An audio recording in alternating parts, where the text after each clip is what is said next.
हरे कृष्णा। सही भक्तों का स्वागत है आज की कृष्ण कथा में। तो हम जल्दी से मंगलाचरण कर लें। मंगलाचरण खोला ही नहीं है, ठीक है, कोई नहीं। ओम अज्ञानतिमिरान्धस्य ज्ञानञ्जनशलाकया चक्षुरुन्मिलितं येन तस्मै श्रीगुरुवे नमः। श्रीचैतन्यमनोभीष्टं स्थापितं येन भूतले स्वयं रूप कदा मह्यं ददाति सदान्तिकं।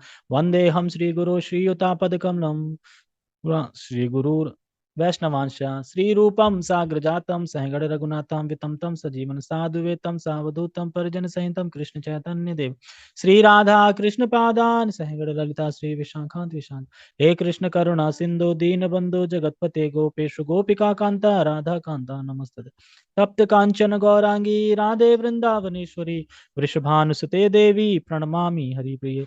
वाञ्छाकल्पतरुभ्यश्च कृपा सिन्धुभ्य एव च पतितानां पावनेभ्यो वैष्णवेभ्यो नमो नमः। जय श्री कृष्ण चैतन्य प्रभु नित्यानंद श्री अद्वैत गदाधर श्रीवासादि गौर भक्त वृंद। हरे कृष्णा कृष्णा कृष्णा हरे हरे हरे राम राम राम हरे हरे। रामाय राम भद्राय रामचंद्राय वेदसे रघुनाथाय नाथाय सीताय पते नमः। नमो विष्णुपादाय कृष्णपृष्ठाय भूतले श्रीमते भक्तिवेदांता स्वामिनि इति नामिने। नमस्ते सारस्वते देवे गौरवाणी प्रचारिणे निर्विशेष शून्यवादी पश्चात देश तारिणे। हरे कृष्णा। ठीक है, हम शुरू करते हैं। कृष्णा बुक अध्याय 10 है और अध्याय का शीर्षक है नल कुंवर का मणिग्रीव का उद्धार। किसी को पता है कि नल कुंवर और मणिग्रीव किसके पुत्र थे? लिखा है इसमें क्या कुबेर कहीं? और कुबेर किसके पुत्र थे? ब्रह्मा के। अरे ऐसे तो फिर बोल दो भगवान के सारे पुत्र हैं। ठीक है, मतलब क्या किसके पुत्र हैं? ब्रह्मा जी के। ठीक है, तुम बताना हेमलता। कुबेर है कौन और कुबेर किसके, कुबेर के पिता कौन है? ठीक है, तुमने ब्रह्म बता दिया और तो सब पूछ रहे हैं ना, और तो मौन धारण किया हुआ ना सबने। हाँ अभिषेक, नेट पे सर्च कर रहे हैं क्या? तो तुम ऐसे करके क्या, अभी तो कुछ चल ही नहीं रहा है इसमें, तो तुम ऐसे ऐसे क्या कर रहे हो? हैं मतलब ऐसा तो नहीं कि कथा के उसमें कुछ ढूंढते रहते हो उसमें। मतलब ऐसे फोन चल रहा है ना, तो अभी तो रुका है डिस्प्ले, तुम ऐसे क्यों चला रहे हो? चल ही नहीं रहा। तो तुम इधर फेस करके बैठ जाओ, मैं बताऊं, तुम उधर फेस करके बैठ जाते हो। हाँ तुम बताओ। नल कुबेर के पिता कुबेर हैं, ये बता दिया। कुबेर के पिता कौन है और कुबेर कौन है? कुबेर रावण के भाई हैं। ठीक है, गुड आंसर। और तुम तो ब्रह्मा बता रही थी अभी। तो यानी अगर तो रावण का पिता ब्रह्मा है तुम्हारे हिसाब से फिर, क्योंकि भाई बता दिया उधर। रावण के पिता ब्रह्मा है। तो पता था तुम्हें, तो फिर तो ब्रह्मा कैसे बता दिया? नहीं कैसे?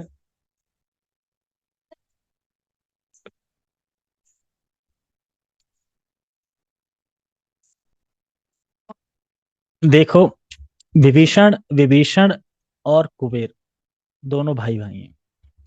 बस फर्क इतना है कि कुबेर उनके सौतेली माँ के, या फिर ये बोल लो कि विभीषण उनके सौतेली माँ से। क्योंकि जो विश्ववसा ब्राह्मण थे, उनकी दो पत्नी थी। एक पत्नी उनकी ब्राह्मणी जो थी सही थी, और दूसरा जो कि राक्षस थे, राक्षसों की बहन थी केकशी। केकशी केकशी नीचे आई थी। उसने खूब रिझाया सुंदर चीजों से, खूबसूरत थी। तो फिर विश्वसा ने बोल ही दिया कि तुम क्या चाहती हो। तो कहती है बस आपकी पत्नी बन के आपकी सेवा करनी चाहती हूँ, पत्नी बनना चाहती हूँ। तो उन्होंने इसके मन को पढ़ लिया कि मन उसका इंटेंशन ठीक नहीं थी। इंटेंशन थी कि उसे पुत्र चाहिए थे शक्तिशाली राक्षसों के लिए। तो कह रहे ठीक है, क्योंकि तुमने मुझे रिझाया है, अब मैंने तुमसे वादा भी कर दिया है, तो ठीक है पुत्र होंगे। सब के सब राक्षस ही होंगे। तो फिर रावण हुए, जो होते ही बड़ा हो गया सीधा। ठीक है। हा हा हा हंसने लगा। हड्डियां गिरी, मल गिरे ऊपर से जब वो पैदा हुआ था। उसके बाद फिर कौन हुआ? कुंभकर्ण, जिसके कान थे कुंभों की तरह। कुंभ कुंभ मतलब इसलिए बोला जाता है कि जिसमें कि भौतिक ज्ञान तो जाता है, आध्यात्मिक ज्ञान नहीं जाता। फिर हुई सूपणखा। सूपणखा सूपणखा मतलब ऐसे। हाँ कुंभकर्ण के बड़े बड़े काम थे, इसलिए तो कुंभ कुंभ था। तो फिर वो ही, तो केकसी बोलती है ये क्या है, मैं आई थी गलत मनसा से ठीक है, लेकिन ये क्या उत्पाद है एक के बाद एक ही क्या, मतलब इतनी राक्षसपनी का उनका था कि वो, उनका राक्षसीपन देख के वो घबरा गई केकसी, क्या ये कुछ तो अच्छा सा हो। तो विश्वसा ने, ब्राह्मण ने बोला कि मैंने पहले ही बता दिया था भाई, सब ऐसे ही होंगे। कह रहा यार कुछ तो ढंग का हो, मैं गलती मानती हूँ मेरी गलती है, मैं गलत इच्छा से आई, कुछ तो अच्छा हो। फिर जन्म हुआ विभीषण का, जो कि मैं कल बताने वाला हूँ ये स्टोरी। ठीक है। तो उसके बाद फिर तीनों तपस्या करने चले गए। मतलब लंका तब उनकी नहीं थी, लंका थी पर लंका पे राज नहीं कर रहे थे। फिर वो कहते हैं कि तपस्या करते हैं, और तपस्या करके सब लोग तपस्या करके शक्ति हासिल करके फिर राज करेंगे पूरे उस पे। तो रावण, तो मैंने कब बोला कि रावण की है, शिव जी की लंका है। इसके पीछे भी एक बैक स्टोरी आती है कि एक पर्वत था, उस पर्वत को कॉल करके, दो सांप होता है ना, एक एक सांप और एक वायु, उनमें होड़ लगी थी कौन सी, तो उसी से एक टुकड़ा, तीन टुकड़े ऐसे गिर गए, तो त्रिकुट मतलब बन गया था। ऐसे करके आता है। और शिव जी का, शिव जी ने लंका, हाँ? पार्वती के लिए, लेकिन उसपे फिर देवता लोग रहते थे, देवता मतलब वो पिकनिक टाइप था अभी, मतलब कि रावण के, हाँ तो रावण मांग लिया था। अच्छा, ठीक है तो, हाँ गृह प्रवेश में मंत्र हवन किया था। तो ब्राह्मण तब तब वो, रावण ब्राह्मण था क्या, वो पूजा वूजा करता था क्या तब? वो तो, नहीं ब्राह्मण विद्वान तो शुरू से, काम तो उसके शुरू से ही दुष्टपाती वाले थे ना, लेकिन शंकर जी का भक्त था जो भी हो। मुझे इस पे हंसी आती है, जब पार्वती बैठी होती है अपने शिव के जी के साथ, और पर्वत हिलता है ऐसे करके, कह स्वामी जी ये क्या हो रहा है, पर्वत क्यों हिल रहा है। कह रहे कि एक हमारा भक्त है मूर्ख भक्त, वो प्रणाम कर रहा है, प्रणाम कर रहा है, तो प्रणाम करके मतलब पर्वत क्यों हिल रहा है, प्रणाम कोई करेगा तो दो चीज होनी चाहिए, मेरा सर गुरु के चरणों पे, यानी गुरु के चरण होने चाहिए, और मेरा सर होना चाहिए, उसी को प्रणाम तो बोले ना, प्रणाम कर रहे हैं ऐसे करके, तो ये कौन सा है। तो कह रहे बड़ा हटी है वो सर कटा सकता है पर सर झुका नहीं सकता, अब प्रणाम कर सर झुकेगा, तो इसीलिए वो कहता है, इसलिए कहता है कि पर्वत पे बैठे हैं तो पर्वत पे चरण रखे हैं शिव जी के, तो मैं पर्वत को ही अपने सर पे रख देता हूँ, तो हो गया प्रणाम, इस तरीके से। तो कह रहे कैसा शिष्य है आपका। इस तरीके से। तो ये है तो दूसरी उनकी पत्नी थी विश्वसा की, उनकी पत्नी से कुबेर जी थे। हालांकि कुबेर जी देवताओं के खजांची माने जाते हैं, जो होता है ना कैशियर, वो माने जाते हैं। और वो हमेशा मतलब बातचीत करना चाहते थे कि हैं तो भाई हम सब, रावण शूर्पणखा कुंभकर्ण भाई, लेकिन ये कभी भाई नहीं मानते थे ये लोग इधर पार्टी के। लेकिन जब फिर तपस्या में, तपस्या करने गए, तो तपस्या में रावण ने तो बोल दिया अमरता। ब्रह्मा जी कहते भाई अमर तो मैं भी नहीं हूँ, कैसे बना दूं अमर है, ये इम्पॉसिबल है, कुछ और मांगो। तो कुछ और मांगते, ठीक है, तो उसने दिमाग लगाया अपना, इससे ना मरूं, इससे ना मरूं, देवताओं से ना मरूं, किन्नरों से ना मरूं, इससे मनुष्य को छोड़ दिया। मनुष्य क्यों छोड़ दिया उसने, है मनुष्य भी कुछ बोलना है क्या, हंसी और होगी मेरी, मैं इतना ताकतवर मनुष्य मर जाऊंगा, छोड़ दिया। अब जैसे ही तथास्तु बोला ब्रह्मा जी ने, वैसे ही देवता सर पे पटक, सर पे हाथ रखे, कहने लगे हो गया। देवता आंख मारते हैं कि अरे बच जाओ, एक मिस कर दिया इसने, क्या मनुष्य, और भगवान आएंगे टेंशन मत लो सब ठीक है, फिर देना साथ, हाँ फिर तो ठीक है।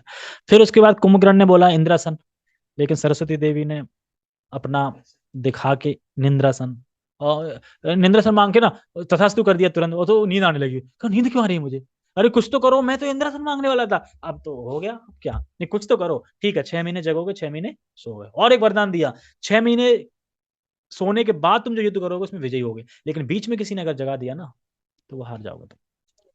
और सुपर्ण खां वो बड़ा बदसूरत दिखती थी, कह रहे मुझे तो स्वरूप चाहिए, मैं बस परी जैसी बन जाऊं, मुझे तो मैं अपना रूप बदल सकूं। उसके बाद फिर विभीषण का नंबर आया, विभीषण हाँ, मैं कभी हरि को ना भूलूं, मैं कभी हरि के भक्ति से च्युत ना हूं, मतलब भूलू ना। सब कहते हैं क्या मांग रहा है तू, राक्षस है तू, क्या मांग रहा है ये, शक्ति मांगी, क्या मांग रहा है, हरि से ना, हरि को ना भूलूं, हरि को ना भूलूं, पागल हो गया क्या। देखो बस मैं यही मांगूंगा।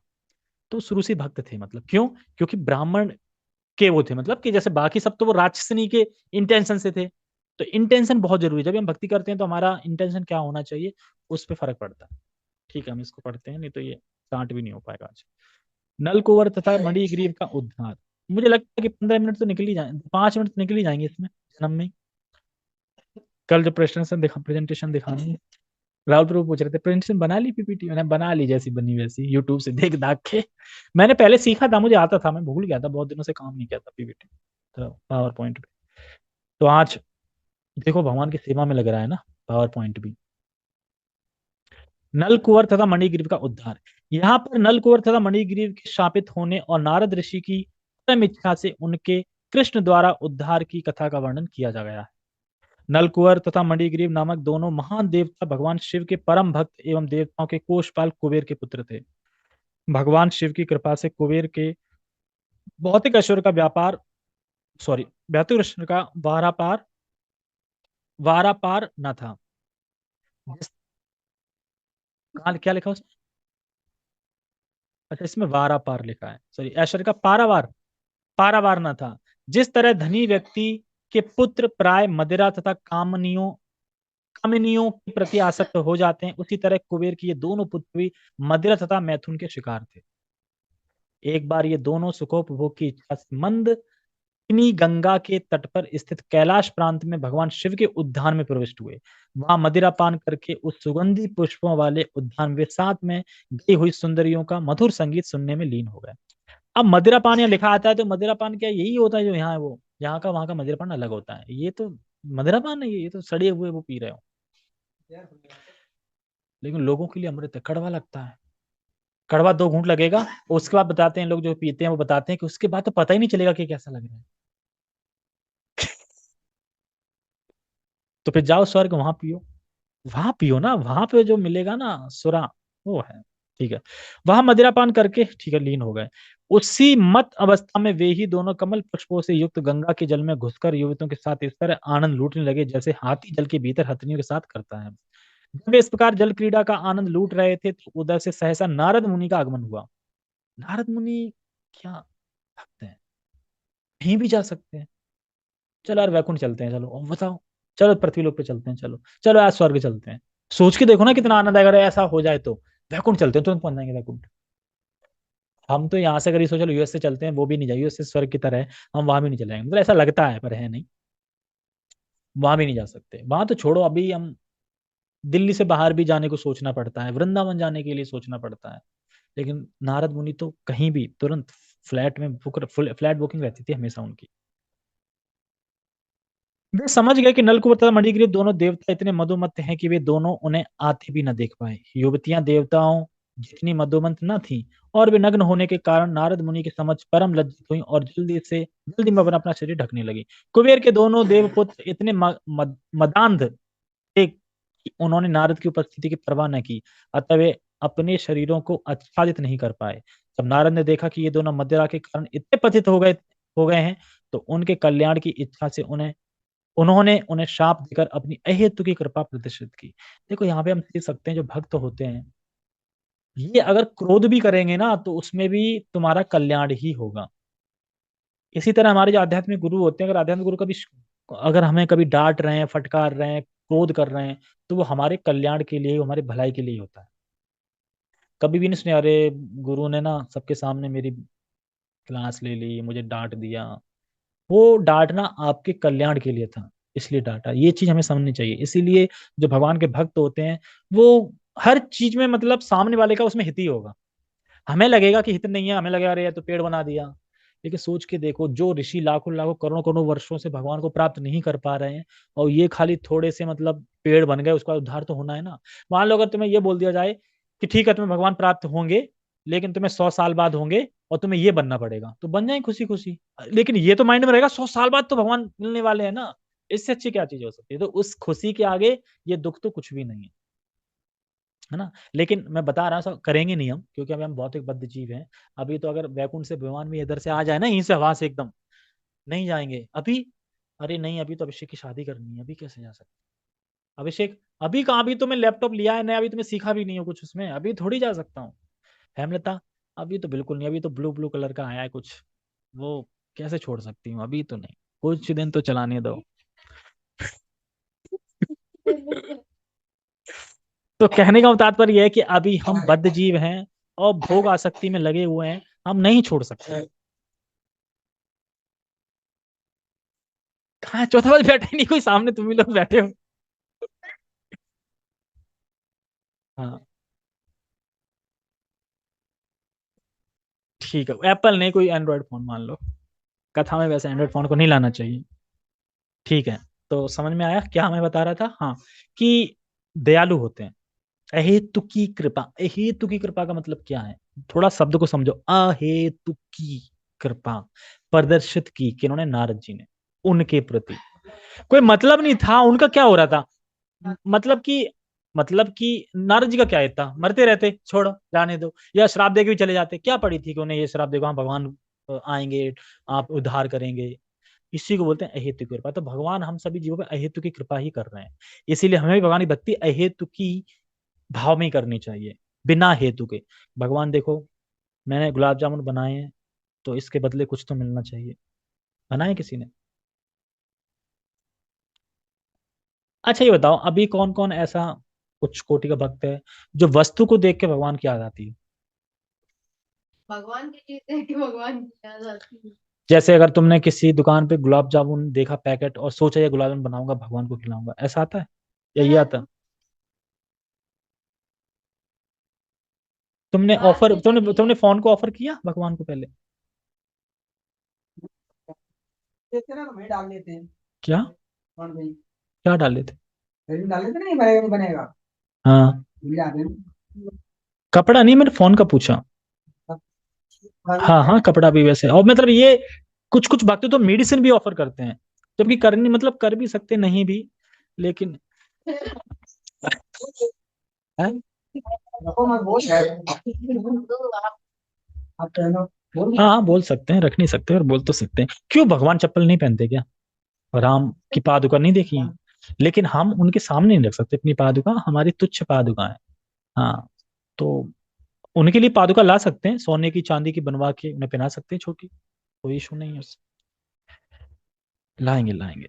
वैसे हेमलता ने इतने रुपए खर्च करा थे, पादुका ही बनवा लेती तो शायद वहां फिक्स हो जाती जगह धाम में। अरे पैसे तो हुए ना, किसी के भी हुए।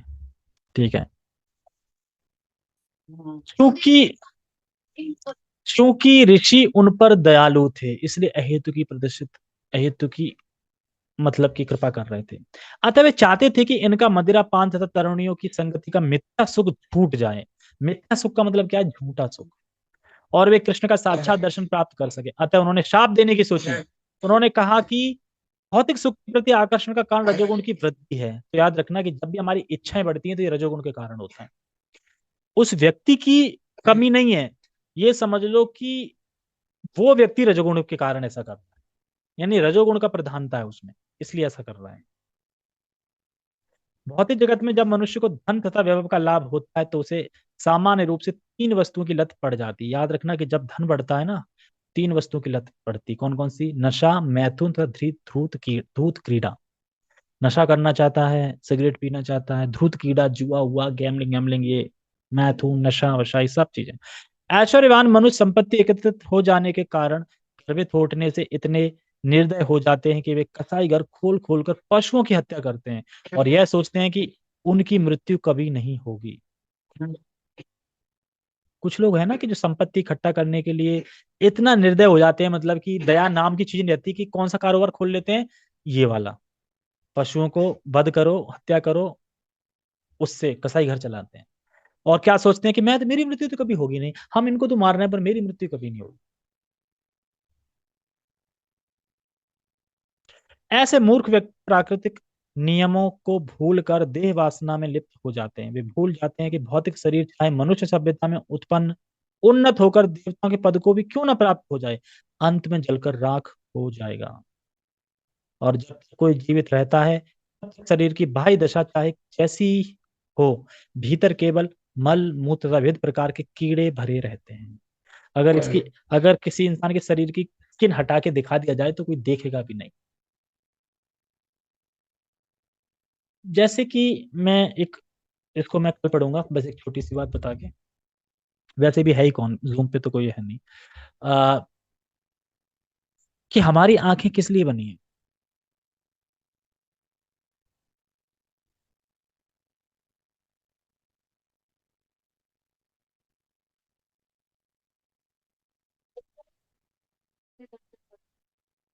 कैसे, कोई एग्जांपल बता।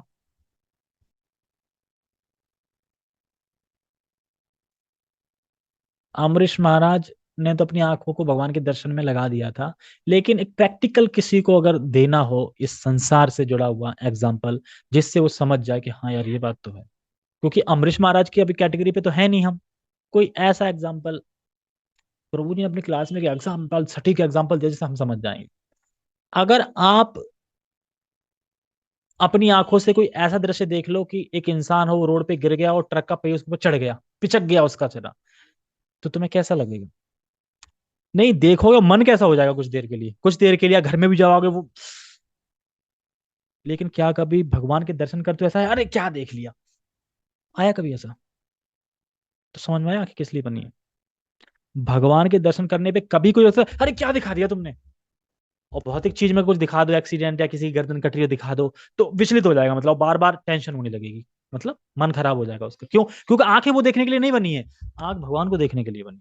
वैसे ही देखने से अपने आप ही मन आने सब विचलित हो जाएगा, सब बुरा हो जाएगा।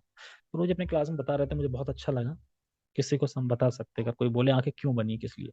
कहिए तुम किसी का मरा हुआ जो खून निकल रहा हो कितनी देर देख सकते हो? अरे यार देखते ही चकरा जाएंगे। और भगवान को कितनी देर देख सकते हो? भगवान को कितनी देर देख सकते हो? भगवान को देखने में कोई ऐसा तो नहीं होगा कि क्या दिखा दिया या मन खराब हो गया, और अच्छा और बढ़िया हो जाता है इस तरीके से। ठीक है, चलो ठीक है, याद रखना कि कहाँ पे थे हम, वहीं से हम पढ़ेंगे कल। हरे कृष्णा, जगत गुरु शील प्रभुपाद की जय, कृष्ण कथा की जय, निताय गौर प्रेमानंदे, हरि हरि बोल। आज सिर्फ सावित्री है, रेखा नहीं आई। हरे कृष्णा, सही भक्तों का स्वागत है आज की कृष्ण कथा में।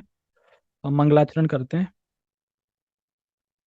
ओम अज्ञानतिमिरान्धस्य ज्ञानञ्जनशलाकया चक्षुरुन्मीलितं येन तस्मै श्रीगुरुवे नमः। श्रीचैतन्यमनोभीष्टं स्थापितं ये स्वयं रूप कदा मह्यं ददाति स्वपदान्तिकम्। वन्देऽहं श्रीगुरो श्रीयुतापदकमलं, श्रीगुरून् वैष्णवांश श्रीरूपं साग्रजातं सहगण रघुनाथं वितं तं सजीवं साद्वैतं सावधूतं परिजनसहितं कृष्ण चैतन्य देवं श्री राधा कृष्ण पादान सहगण ललिता श्री विशाखान्त विशांचा। हे कृष्ण करुणा सिंधु दीन बंधु जगतपते गोपेश गोपिका कांता राधा कांता नमस्ते। कांचन गौरांगी राधे वृंदावनेश्वरी वृषभानुसुते देवी प्रणमामि हरिप्रिये। वाञ्छाकल्पतरुभ्यश्च कृपा सिन्धुभ्य एव च पतितानां पावनेभ्यो वैष्णवेभ्यो नमो नमः।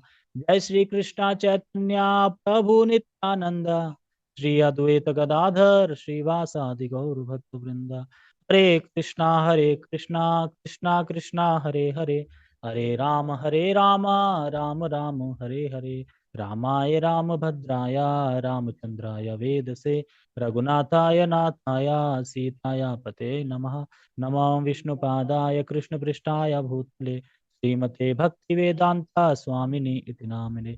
नमस्ते सारस्वते देवे गौरवाणी प्रचारिणे, निर्विशेष शून्यवादी पश्चात देशतारिणे। हरे कृष्णा, सभी का स्वागत आज की कृष्ण कथा में।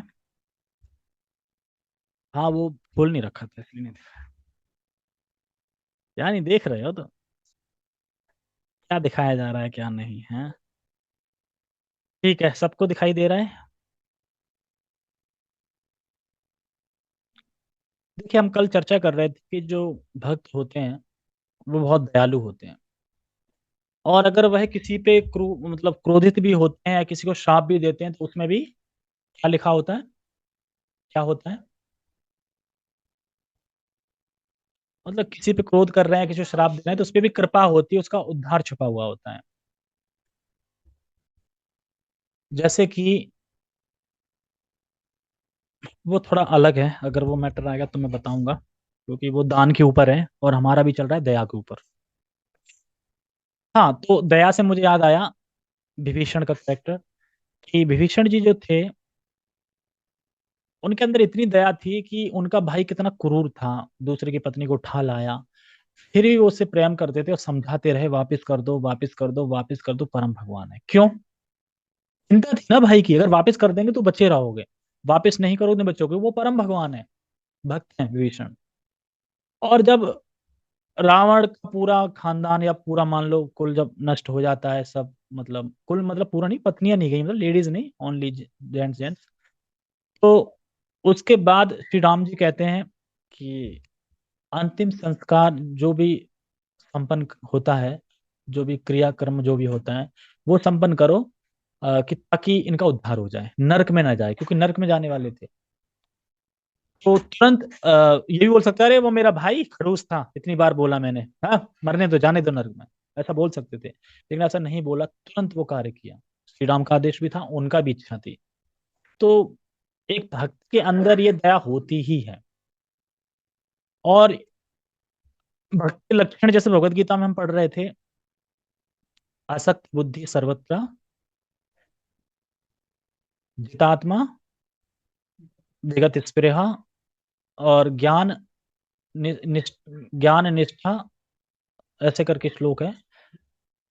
अब इसमें इतनी जल्दी नहीं खोल सकते ना, तो मैं खाली समझा रहा हूँ, असक्त बुद्धि की जो दुनिया में किसी भी भौतिक उससे आसक्त नहीं है, जिसकी इच्छाएं नहीं है, और जो अपने आत्मा में ही आनंद लेता, अनुभव करता है, तो वो मतलब है भक्त की कैटेगरी। उसी को भगवान कहते हैं कि ब्रह्मभूत प्रसन्नात्मा, न सोचती न कांचती। उस लेवल पे कैसे पहुंचेगा, जो बताएंगे आगे भगवान। और फिर ज्ञान में कैसे निष्ठ हो जाएंगे, कैसे भगवान की शुद्ध भक्ति को प्राप्त करेंगे। तो भक्ति ये सहज गुण ही होता है। हम जब भी भक्ति हम भक्ति गुण पढ़ेंगे तो भगवान कितने सहिष्णु होते हैं, है ना, निर्मल होते हैं, फायर नहीं हो जाते किसी पे भी। तो ये सब भक्ति की क्वालिटी होती है। जैसे आज ये कोई प्रश्न पूछ रहा था कि हम सुनते हैं जो प्योर डिवोटी होते हैं, प्योर भक्त होते हैं, उनका फॉल डाउन नहीं होता, या वो भ्रमित नहीं होते, लेकिन हम सुनते हैं कि ब्रह्मा जी तो शुद्ध भक्त, शुद्ध वो हैं, लेकिन उनका फॉल डाउन से मतलब मतलब मोहित हो गए थे, और उनको प्योर डिवोटी भी बता रहे हैं। तो कैसे जाने कि कौन प्योर डिवोटी है, कौन प्योर डिवोटी नहीं। तो वो ये कि जो भी भगवान ने नियम बताए हैं, जो भी संस्थान है, गुरु ने जो भी नियम बताए, उनको वो फॉलो कर रहा है तो प्योर डिवोटी है। नहीं फॉलो कर रहा है तो प्योर डिवोटी नहीं है, भले ही कितना भी अच्छा बोल रहा हो, अच्छा कीर्तन कर रहा हो, अच्छा नृत्य कर रहा हो, सब कुछ अच्छा कर रहा हो, लेकिन नियम फॉलो नहीं कर रहा है, तो प्योर डिवोटी नहीं है। नियम अगर फॉलो करेगा सारे, तो प्योर डिवोटी अपने आप ही हो जाएगा। क्यों? नियम में सब कुछ आ रहा है ना, चार नियम का पालन आ गया, साधु संग आ गया, सेवा आ गई, धाम आ गया, अपराधों से बचना है, सब चीजें आ गई उसमें।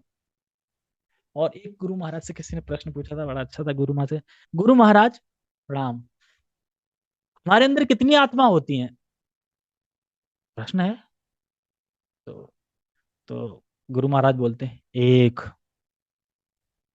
एक हमने सुना है कि दो होती हैं, एक एक सोल होती है, एक सुपर सोल होती है। तो गुरु महाराज कहते हैं हाँ, एक आत्मा होती है और एक परमात्मा होता है। आंसर क्या रहा आत्मा का? एक ही। तो वो एक परमात्मा का, अच्छा ओके। तो अगर हम जैसे मान लो कहीं प्रीचिंग कर रहे हैं, लेक्चर दे रहे हैं, तो जरूरी नहीं कि सामने जो बैठे हैं उन्हें सब कुछ आता है। ऐसा समझो कि नए हैं, उन्हें कुछ नहीं आता, उन्हें अभी नहीं पता आत्मा कितनी है अंदर। आपको ये तर्क कर सकते, अच्छा हमारे अंदर कीटाणु नहीं है क्या, उनके अंदर आत्मा नहीं है? तो वो सूक्ष्म तौर पे है, लेकिन मेन जो आत्मा है ना, वो एक ही है। ठीक है, ओके। तो इसीलिए क्वेश्चन आंसर वीडियो हमें देखनी चाहिए गुरु महाराज की। गुरु महाराज से अगर कोई प्रश्न कर रहा है तो गुरु महाराज क्या आंसर दे रहे हैं उसका, वो आंसर नोट कर लो। जब आपसे कोई पूछे तो वही आंसर आप दे सकते हो, कि गुरु महाराज से भी यही प्रश्न किसी ने किया था। और श्रीमद् भागवत में भी यही होता है।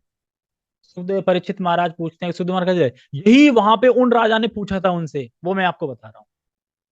जैसे विदुर जी ने पूछ लिया मैत्री मुनि से, तो मैं तो कहेंगे वही उस राजा ने यहाँ पूछा था, वो मैं बता रहा हूँ, अपना कुछ नहीं बता रहे हैं, वहां पूछा था उसका आंसर ये था, तो वही आंसर मैं बता रहा हूँ। तो भक्त बहुत सहिष्णु होते हैं, इसीलिए हर किसी पे दया करते हैं। तो ऐसे ही यहाँ पे नारद मुनि मणिग्रीव और नल कुबेर पर दया कर रहे हैं, एक तरह श्राप देके उनको। ठीक है, तो कहाँ से पढ़ेंगे हम?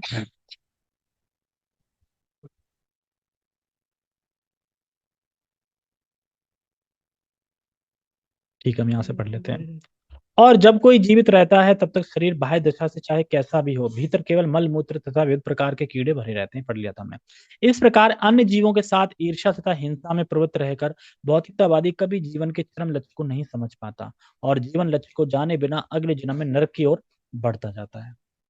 तो अब जो भगवान को नहीं समझ रहा है, भगवान की पूजा वर्शिप नहीं कर रहा है, तो वो कहाँ बढ़ रहा है? वो नरक की तरफ ही तो बढ़ रहा है ना। अगले जन्म में ऐसे मूर्ख पुरुष इस नश्वर देह के कारण सभी प्रकार के पाप कर्म करते हैं, और वे यह भी नहीं सोच पाते कि यह ईश्वर वास्तव में उनका है भी कि नहीं। सामान्यतः यह कहा जाता है कि जो शरीर को उसी पालता है शरीर उसी का होता है। अतः मनुष्य को यह सोचना चाहिए कि यह शरीर स्वयं उसी का है या उस स्वामी का है जिसकी वह सेवा करता है। बोलते ना कि हम तो अब खरीद लिया आपने, हम तो आपकी सेवक हैं, नौकर हैं। नहीं, अब ये तुम्हारा शरीर जैसे कौन काम करवा रहा है? मालिक। मालिक ही तो करवा रहा है ना, कि जैसे जैसे करवाना चाहिए तो उसका हो सकता है, या फिर मेरा शरीर है, मैं मालिक हूँ शरीर का। दासों का स्वामी अपने दासों पर पूर्ण स्वामित्व जताता है। ऐसा होता है मालिक, ये ये नहीं किया, छोटू ये करो जल्दी, है ये नहीं किया, ये करो जल्दी। तो जो जो स्वामी होता है वो अपने दासों पे क्या है, हक जमाता है एक तरीके से, जिसकी वह सेवा करता है। दासों का स्वामी अपने दासों पर पूर्ण स्वामित्व जताता है। स्वामित्व मतलब कि ये पूरा खरीद लिया है मैंने, अब जो मैं चाहूँ वो करवाऊंगा इस तरीके से। क्योंकि वही उनको भोजन प्रदान करता है, तब यह प्रश्न पूछा जा सकता है कि क्या यह शरीर उस पिता का है जो इस शरीर का बीजदाता है, या माता का जिसने अपने गर्भ में बालक के शरीर को विकसित किया। किसका शरीर है वो? भाई वो कर तो स्वामी का रहा है सारा कुछ, तो किसका शरीर माना जाएगा? पिता का माना जाएगा, हम बीज पैदा पिता, या माता का माना जाए? किसका माना जाए? क्योंकि वो काम किसके अंडर कर रहा है, जहां नौकरी कर रहा है। तो इसी का डिस्कस चल रहा है। मूर्ख लोग आत्मा और देह को एक मानने की भ्रांति के कारण सभी प्रकार के पाप करते रहते हैं। देखो, इतना समझो इसमें कि नल कुबेर गलत कर रहे थे, उनको श्राप मिला, मतलब अपनी ह्यूमन, मतलब जो भी बॉडी है उनकी, देवता की बॉडी है, उसका मिसयूज कर रहे थे एक तरीके से। तो उसी को पूरा समझा रहे हैं नारद जी, मतलब उसी को, कि जो मानव जीवन मिला है और हमें शरीर मिला है, लेकिन स्वामी कोई और है उसका, तुम स्वामी हो उसके, तो तुम्हें फिर क्या करना चाहिए? आत्मा का अनुभव करना चाहिए, आत्म साझा करना चाहिए, लेकिन तुम्हारे शरीर का स्वामी तो कोई और है जो तुमसे कुछ भी करवा रहा है ना। तो वही चीज सब समझा रहा है। किंतु मनुष्य को इतना बुद्धिमान होना ही चाहिए कि वह समझ सके यह शरीर किसका है। किसका है? भगवान का दिया हुआ शरीर है, और ये भगवान की सेवा में लगाना चाहिए। इतना तो समझना ही चाहिए। मेरा शरीर, कह सकते हैं कि मेरा शरीर है, मैं इसका स्वामी हूं, पर पूर्ण स्वामी तो भगवान ही है इसका। क्योंकि हम अपने शरीर के बारे में पूरा नहीं जानते, अंदर क्या हो रहा है। अंदर कोई दूरबीन जाके दिखा दे टीवी में क्या हो रहा है अंदर, है ना। अंदर कैमरा डाल दो, डाल देते हैं तो ठीक है, अंधेरा दिखेगा, लाल लाल खून दिखेगा। मूर्ख व्यक्ति अपने शरीर पालन के लिए अन्य पशुओं का वध करता है, किंतु वह यह विचार नहीं करता कि शरीर उसका है, या उसके पिता का है, या माता का है, अथवा नाना का है। कभी कभी किसका है? या स्वामी का है। कभी कभी या पिता अपनी पुत्री को किसी ऐसे व्यक्ति को दे देता है जिससे वह पुत्री के पुत्र नाती को अपने पुत्र रूप में पुनः प्राप्त कर सके। ये क्या है? कभी कभी या पिता अपनी पुत्री को किसी ऐसे व्यक्ति को दे देता है जिससे वह पुत्री के पुत्र, यानी नाती, को अपने पुत्र रूप में पुनः प्राप्त कर सके। हाँ, मतलब कि अपनी पुत्री से जो पुत्र होगा नाती, तो नाती मतलब अपना पुत्र फिर से प्राप्त कर लिया हो, इस तरीके से। यह शरीर ऐसे बलवान व्यक्ति का भी हो सकता है जो उससे जबरन कार्य करा ले। कभी कभी दास का शरीर किसी स्वामी को बेच दिया जाता है, और उस दिन से उसका शरीर स्वामी का हो जाता है, और जीवन के अंत में वह शरीर अग्नि का हो जाता है, क्योंकि शरीर अग्नि को समर्पित कर दिया जाता है। और वह जब जलकर छार हो जाता है, अथवा यह शरीर सड़क पर फेंक दिया जाता है, जिससे उसे कुत्ते तथा गीध खा जाएं। तो शरीर किसका है फिर? अग्नि का है क्या? उस शरीर के लिए हम लगे पड़े हैं, लगे पड़े हैं, लगे पड़े हैं, यही समझा रहे हैं। शरीर पालन के लिए सब प्रकार के पाप करने के पूर्व मनुष्य को यह जान लेना चाहिए कि शरीर किसका है। अंततोगत्वा यह निष्कर्ष निकलता है कि शरीर भौतिक प्रकृति का प्रतिफल है, और अंत में यह प्रकृति में ही लीन मिल जाता है। वो ही कर रहे हैं कि 5 तत्वों से शरीर बना हुआ है और उसी में मिल जाता है। तो शरीर किसका है? प्रकृति से ही बना है, और प्रकृति में ही मिल जाएगा। कैसे मिलता है प्रकृति में?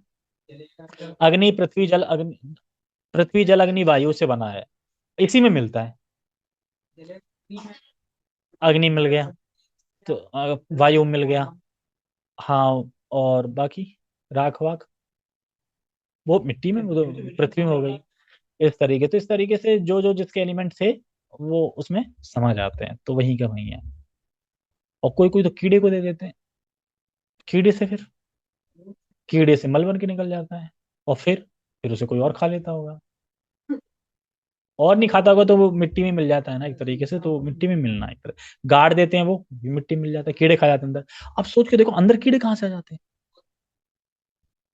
अगर दोबारा कोई खोल के देखेगा ना, तो वहां सिर्फ हड्डी हड्डी दिखाई देंगी बस। हड्डी भी खा लेते हैं तो फिर वो पता नहीं कहाँ साफ हो जाता है, अंदर ही अंदर ले जाते हैं, ऐसे कीड़े हैं बताओ। हमने देखे भी नहीं कीड़े ऐसे ऐसे। भी किसी ने ये देखा है कि हम कोई फल लेते हैं और फल को काटते हैं उसमें कीड़ा चल रहा होता है, तो मुझे तो बंद है, कीड़ा जिंदा कैसे है उसमें? बंद है ना पूरा तो एकदम टाइट, उसके अंदर ही है और जिंदा है वो, और अंदर आ कहाँ से गया वो? क्या है लास्ट में कौन सा? कीड़ा देखा, कुछ खाया कहाँ था अच्छा। हाँ फल में कीड़ा। तो आ नहीं था ना हाँ हाँ। हम्म। वही तो आज लास्ट में अच्छा लास्ट में फल आया था, फल में कीड़ा था, वही कीड़ा है वो। तो उसी का जो श्राप है हमें तो झूठा पड़ जाएगा। हाँ आप ही दक्ष पंजाब वो बन गए। वही बन गए थे और उन्होंने खा लिया था। तो कहने का मतलब वही है कि कीड़े ने जन्म कैसे लिया फल के अंदर? तो सब भगवान ने सबको जगह दे रखी है, वो वही में घुखाल बना लेगा, वही में घूमता रहेगा वो, है ना? अगर आपने 10 दिन रखे तो 10 दिन जिंदा रहेगा उसमें, जितने अंदर रखा रहेगा उतने दिन अंदर। क्या प्रकृति है। ठीक है। शरीर पालन के लिए सब प्रकार के पाप करने के पूर्व मनुष्य को यह जान लेना चाहिए कि शरीर किसका है। अंततः यही निष्कर्ष निकलता है कि शरीर, अच्छा पढ़ लिया। अतः निष्कर्ष यही निकलता है कि शरीर प्रकृति का ही है। मनुष्य को भूल कर भी यह नहीं सोचना चाहिए कि यह शरीर उसका है। झूठा तथ्य जताने के लिए भला मनुष्य हत्या में क्यों प्रवृत्त हो? शरीर पालन के लिए वह निर्दोष पशुओं का वध क्यों करे? जब मनुष्य ऐश्वर्य की, जब उसका शरीर ही नहीं है तो क्यों वो वध कर रहा है पशुओं का? खाने के लिए, शरीर को बॉडी वॉडी बनाने के लिए है ही नहीं उसका, यूज करने के लिए मिला है बस। जब मनुष्य ऐश्वर्य की झूठी प्रतिष्ठा में पागल होता है तो वह किसी प्रकार के नैतिक उपदेश की परवाह ना करके मदिरा और प्रमदा तथा पशु वध में प्रवृत्त हो जाता है।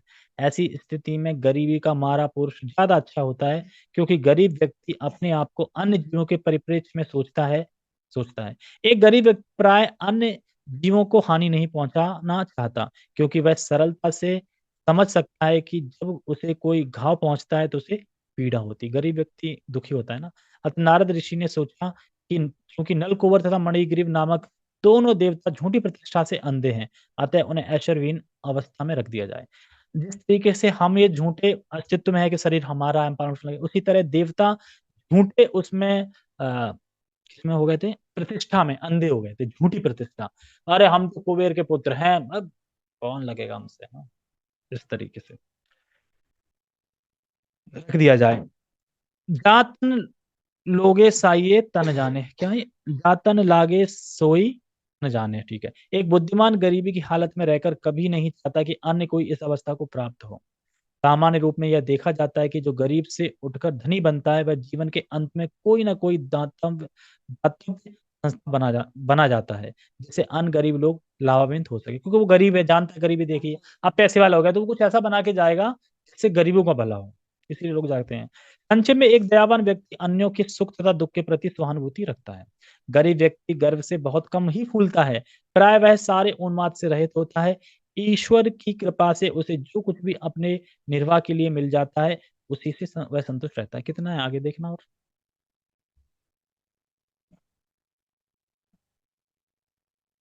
ओ ज्यादा है। ठीक है हम कल पढ़ेंगे फिर। हरे कृष्णा। जगत गुरु शील प्रभुपाद की जय। कृष्ण कथा की जय। निताय निताय गौर नंदे हरि हरि बोल। हरे कृष्णा।